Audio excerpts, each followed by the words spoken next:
Greetings. This video will cover the first chapter of the Design and Development course brought to you by sleepinthemorning.com. Hi, I am Andy from Sleep in the Morning in New York, and you can see a description below for more information about us. Alright, let's quickly go through Chapter 1, which is all about scripting, and that includes some important concepts about object-oriented programming. So first off, what is a class? And I don't mean a classroom, but I'm looking for more of a scientific answer, like a species. We can have many classes of cats, classes of dogs, weapons, players, and more. So what does a class look like? Well, let's make one on paper to start. Here, I have a parrot class that is basically a file of code that can perform tasks. Let's say tasks like eating, flying, sleeping, and any behavior a parrot can do. The code is basically just variables and functions, as well as components and events. All great tools for programming and scripting. So I have a few variables listed here, and you can see them all by data type. An integer is a data type represented as a number. For example, x equals 0. A Boolean is a true and false value. So maybe an example is, are you a vegetarian? And equals true. The string data type is basically text, like my name, equals Andy. We can also have objects as data types, so that can be our parrot data type named Polly, and this bird can follow me around as a companion. Down here are all the functions, because they have parentheses. These will be covered in more detail later on. Speaking of that, let's take a look at these variables again, because they are all set to have a default value now, meaning they start off with that value each time. So let's say the parrot class had one. For example, an age, because why not? How old is the parrot? By default, the value can be 0, but this value can change throughout the lifetime of the parrot. Okay, so I want to quickly address the topic of memory. Each variable has a price in the memory of your computer because it uses bytes of memory each time objects are created. Basic variables like these are 4 bytes. What do I mean by that? Well, when I call a parrot into the world, and we can certainly have many of them, each will have a memory footprint, which is the total of memory that it uses. That total comes from counting each variable used in the code. So for now, let's say parrots are 16 bytes. So what is computer memory? Let's use another page to demonstrate that. Here, I have a memory bank of 64 gigabytes. Think of the memory as these cells that simply hold bits. Bits are just zeros and ones. Bytes are groups of bits. When the game calls in a parrot, the memory is used, and that spot gets taken. Removing and destroying objects in your game will free up the memory it had. You can see that when you play games, there are many objects being created and destroyed. Another way to look at this is when you load an application on your computer. This will grab some memory associated to what the program needs, and it will probably be a larger chunk.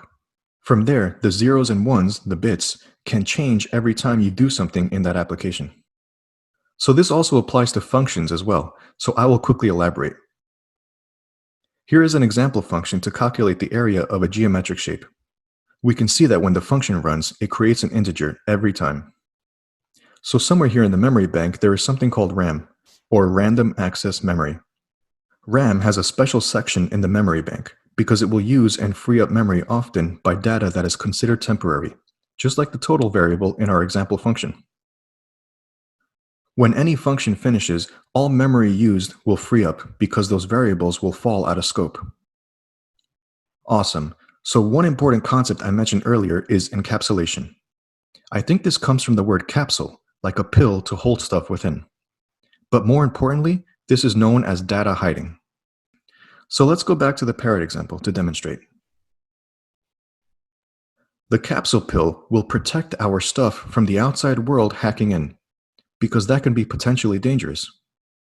Great, so now I want to discuss parent classes. So why don't we make another example here? Let's call it a bird. I will also change the parrot class to use the bird class as its parent. This is the concept known as inheritance, where children classes inherit from their parent class. This makes the code much easier to read and write, because if all the functions for flying, eating, and sleeping, and what have you, were all written in the parent class, this would clutter very quickly. And if I need to make another eagle class, I still need to write the code to tell each one how to fly, eat, sleep, and everything else. This is not the right approach because we do not ever want to copy code. If we copy code and need to make changes to the flying features, we need to do it for every single copy. This applies to game sequels because they usually change functionality from the game before. So how do we solve this?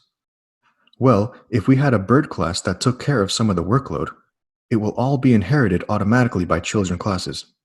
This means we can have other types of birds like eagles and doves or what have you. Each child class inherits from the parent before any new features are written in that respective script.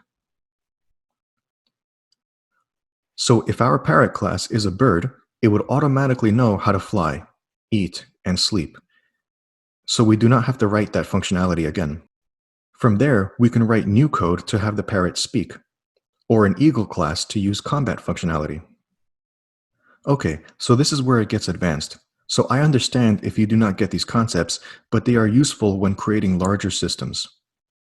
Your first games and projects may not be so large, but these concepts definitely apply to all professional games.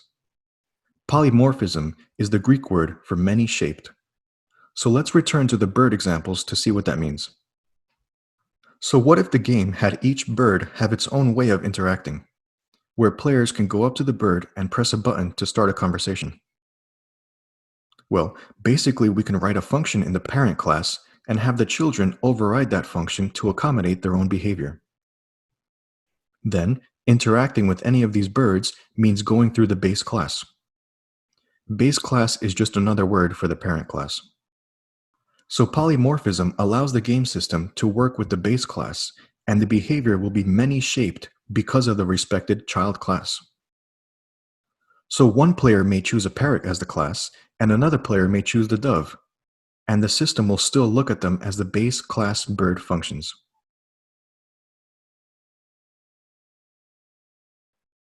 Okay, now for abstraction. This is an interesting topic because it is actually defined as an idea. Think about love or energy. This is something that is not tangible, so we cannot see it or touch it, but we certainly understand it and can act upon it when needed. So let's go back to the bird examples. We have just used the inheritance concept to allow all birds to interact.